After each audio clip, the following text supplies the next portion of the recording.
Now, can you give me some ideas of how to create a high concept project? Some tips? Well, I think one of my favorite tips is to find a classic.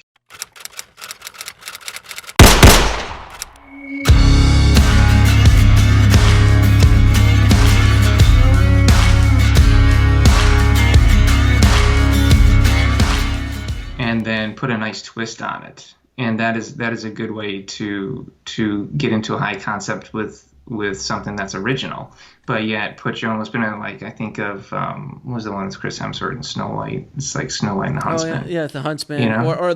the Count of Monte Cristo, or something along those lines. Yeah, yeah, I think that doing that, and then just when you're coming up with your concept, you want to just keep bringing it down and making it simple and more simple and easy to understand. Because when you get into concepts that are like 2, 3, 4 sentences long, it's too much. You got to cut it down, make it So easier, make it easier. so what's an when you're saying make it easier, you're just thinking is like simplify the story. So like Jurassic Simplify Park. the story. So Jurassic Park is so simple. It's like it's a dinosaur park where the dinosaurs are alive. I mean that pretty Yeah, much is that's it. that's the sales pitch. Yeah, That's the that's sales it. pitch. Yeah. You know, but what is like the superhero genre is so monstrous right now, and it's I mean it is the film industry. If you take out It Marvel, is. It's huge right if you now. take Marvel away from the film industry over the last 10 years, they would have, I mean, seriously, $20 billion would be gone. Like, simply. No, yeah, they're definitely huge. They've created their own market and kind of saved the industry in several ways, which is crazy. It is insane. I mean, we could talk a little bit about Marvel. I mean, because I don't want to do the Marvel DC thing, but I see a Marvel character in your background, so I'm assuming you're a Marvel guy. I see Yeah, Iron a Man. little bit. A little bit more. Okay, yeah, I see because you're Star Wars and Marvel. I'm assuming you're Marvel. Yeah. I like stories. I mean, I like DC movies as well. I mean, I love Batman and all that stuff. Though, arguably, Batman is the only Marvel character in the DC universe, but that's a whole other conversation. If you think Okay. about it, if you No, no, think. yeah, I can see it. So, Yeah, I can see it. I love to ask. I love to ask story, you know, gurus or alchemists, if you will, why Marvel has made it been so successful, Oh and yeah. DC has not. And you know, and Well, that's good. I mean, I beat up Justice League so much because it is the lowest hanging fruit there was. Like you're Yeah. talking about the 4 or 5 biggest superheroes with the biggest, like no one knew the hell Iron Man is the Avengers.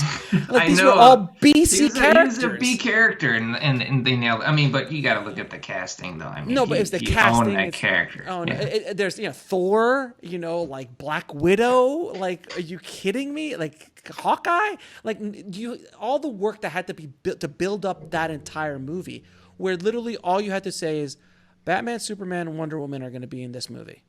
That's all you have to say, and everybody in the world knows what that is. And they screwed it up so royally that it's upsetting. Like it Well, was literally upsetting. So, in your opinion, what do you think Marvel has done, and why their films have hit so many beats and so much success, when as the yeah. DCs haven't as Well, much? it's the long game for Marvel because the brilliant thing they've done is with each film they release it in a different type of tone.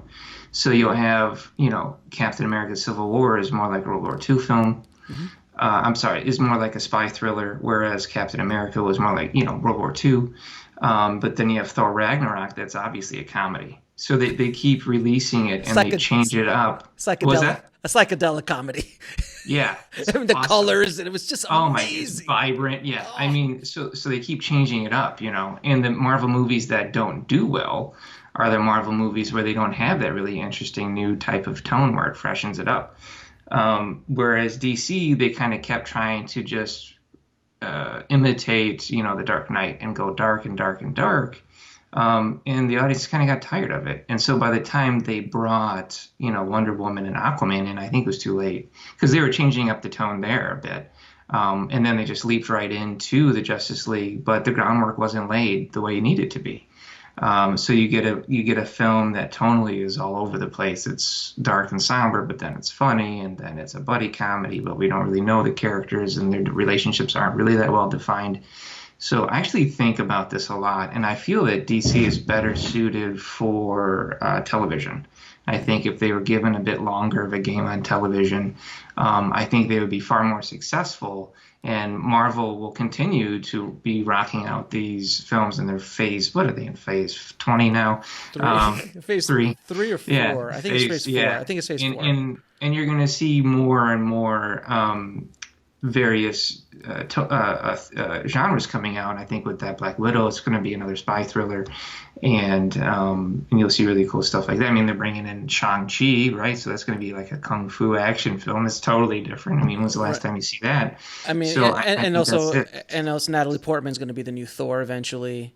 Yeah, So that's yeah. going to be like insane. Yeah, it's Like, cool. I mean, there's so much cool, and then Blade's coming back, but Blade being done within the world of the MCU. Right.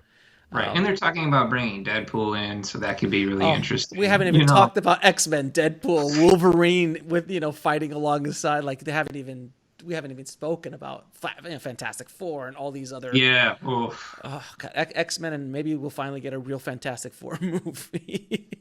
Oh, man. That's going to be a hard one to figure out. That'd be a tough. I would like that challenge just because that's such a tough nut to crack. Well, they've tried it a bunch of times and they have not been able to hit it. But look, man, they made Ant-Man. I know.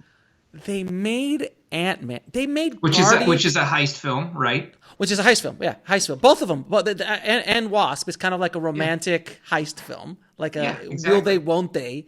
Kind of when Harry met Sally. Another different genre, right? So they just keep hitting these different genres throughout each film. And they made Guardians of the Galaxy. Are you like we're not even on the B or C level characters? That was basically the bottom of the bargain bin. Like nobody, everyone was like, "What?" Did you ever see the Saturday Night Live skit about like Guardians of the Galaxy about Marvel? Like Guardians of the Galaxy is coming out, and you know what? We're Marvel. So F you, because we could do whatever we want. We're going to have a talking raccoon, and you're not going to love it. Why? Because we're Marvel. That's awesome. We're going to have a talking tree. Why? Because we're Marvel. What are you going to do? Watch DC?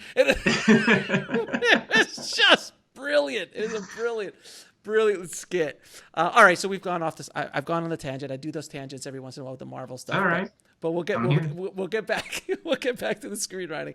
But it's important because I want people to understand why those characters and why those movies have resonated in a way that no other series ever in the history of films has done. Yeah. And there's something to be studied there. And to lay down they laid down the work, they took the time. Imagine if they would have brought out the Avengers before Thor. Or before Thor or Captain America, and they just kind of threw these characters. Like, it would have never worked. Well, it goes back to what we talked about earlier about trying out different genres. Obviously Marvel has proven, doing these different genres can lead to success. So as a screenwriter, why would you ever want to limit yourself to a genre?